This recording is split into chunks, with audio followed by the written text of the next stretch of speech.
ঢিং ৰাজহ চক্ৰৰ অন্তৰ্গত ধূপগুৰি গাঁৱৰ গাঁও প্ৰধান আনোৱাৰ হুছেইনক গ্ৰেপ্তাৰ। বাল্য বিবাহ কৰোৱাৰ অভিযোগত গ্ৰেপ্তাৰ হয় গাঁও প্ৰধানগৰাকী।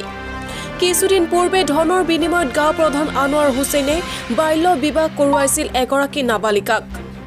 নাবালিকাগৰাকীৰ স্বীকাৰোক্তিৰ ভিত্তিত গাঁও প্ৰধানজনক গ্ৰেপ্তাৰ কৰি জেল হাজতলৈ প্ৰেৰণ কৰে ঢিং আৰক্ষীয়ে। এইগৰাকী বিতৰ্কিত গাঁও প্ৰধানে আনোৱাৰ হুছেইন বাল্য বিবাহত জড়িত থকাৰ অভিযোগত আটক হৈছিল। News desk report Batadrowa live.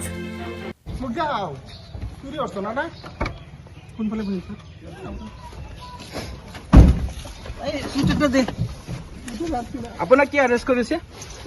ষড়যন্ত্ৰ মই নাজানো। বাল্য বিবাহ বোলে মই জড়িত থাকি আপুনি এটা অভিযোগ আহিছে আপুনি বাল্য বিবাহ জড়িত আছিলে? হয়। হা?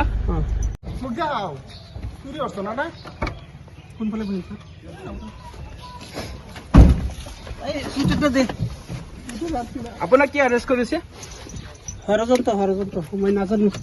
আপুনি কি বাল্য বিবাহ বোলে মই জড়িত থাকি আপুনি এটা অভিযোগ আহিছে আপুনি বাল্য বিবাহ জড়িত আছিলে? হয়। হা?